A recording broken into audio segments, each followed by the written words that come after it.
श्रीमन्नारायण नारायण नारायण श्रीमन्नारायण नारायण नारायण श्रीमन्नारायण नारायण नारायण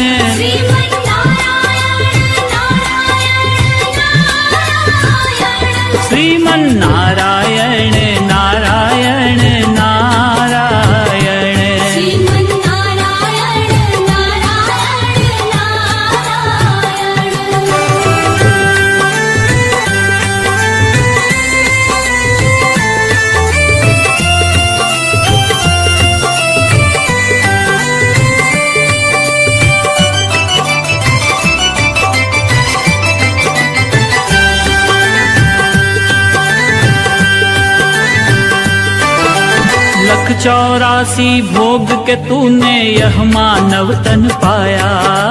लख 84 भोग के तूने यह मानव तन पाया। रहा भटकता माया में तूने कभी न हरि गुण गाया। भजले नारायण नारायण नारायण भजले नारायण नारायण नारायण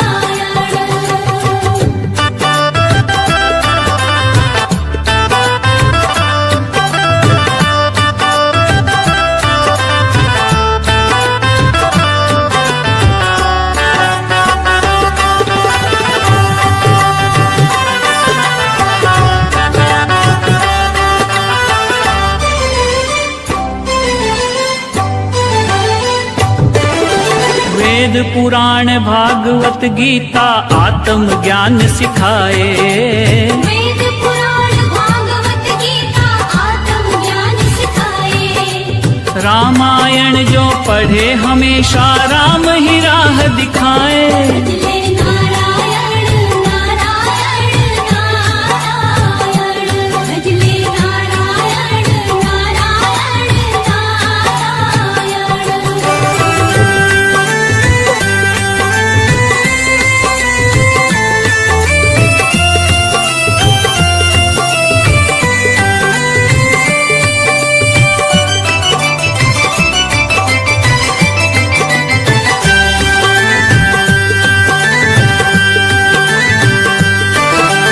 गज और ग्राह लड़े जल भीतर लड़त लड़त गज हारा। गज और ग्राह लड़े जल भीतर लड़त लड़त गज हारा। प्राणों पर जब आन पड़ी तो प्रेम से तुझे पुकारा। नारायण नारायण नारायण नारायण नारायण नारायण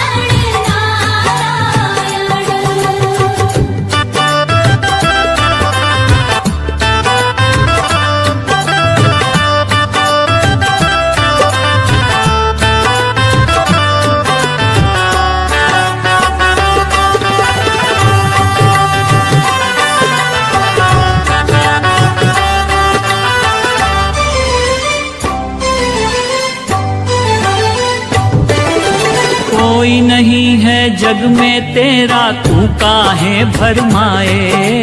कोई नहीं है जग में तेरा तू काहे भरमाए। प्रभु की शरण में आ जा बंदे वो ही पार लगाए। भजले नारायण नारायण नारायण भजले नारायण नारायण नारायण श्रीमन्नारायण नारायण नारायण श्रीमन्नारायण नारायण नारायण श्रीमन्नारायण नारायण